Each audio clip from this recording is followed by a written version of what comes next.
in the early 1990s, Sega released a gaming console called the Sega Genesis to compete with Nintendo's gaming console called the Super Nintendo. Of course, Nintendo had Mario as a mascot, and Sega had Sonic. To unite both of them into a single game was unthinkable, and almost 20 years later, worlds would collide. Mario vs. Sonic at the Olympic Games. Now, this should have been the most epic event anyone could hope to witness in our lifetime. But to my surprise, this game turns out to be the biggest piece of shit I ever played. And after only 5 minutes of this game, I got so bored I turned the game off. And after watching such an amazing intro, you'd probably think to yourself that you probably just purchased a great game. But don't be fooled, because graphics alone just can't carry this game. This game is a travesty at every turn, and for Nintendo to release it for a whopping $50 is highway robbery.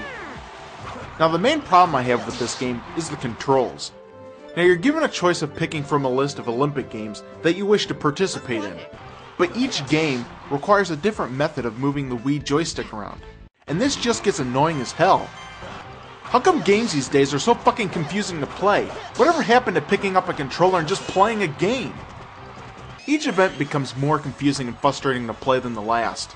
The swimming sucks, the fencing sucks, the jumping sucks, everything fucking sucks.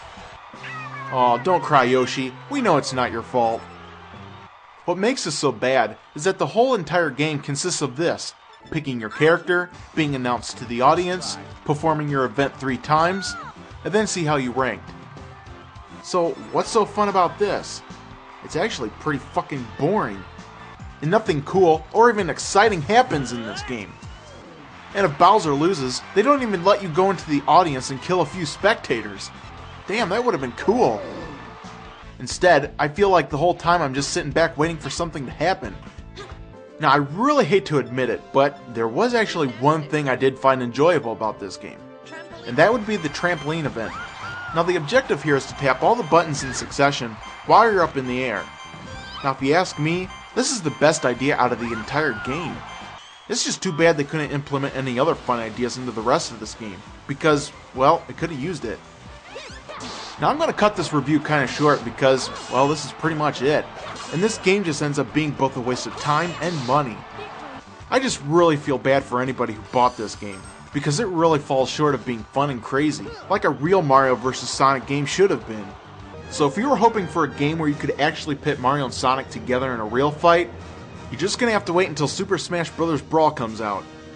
Mario and Sonic ends up being one of the most boring and frustrating games I've played in a long time. If you see this sitting anywhere, just keep on walking because it's just not worth your time.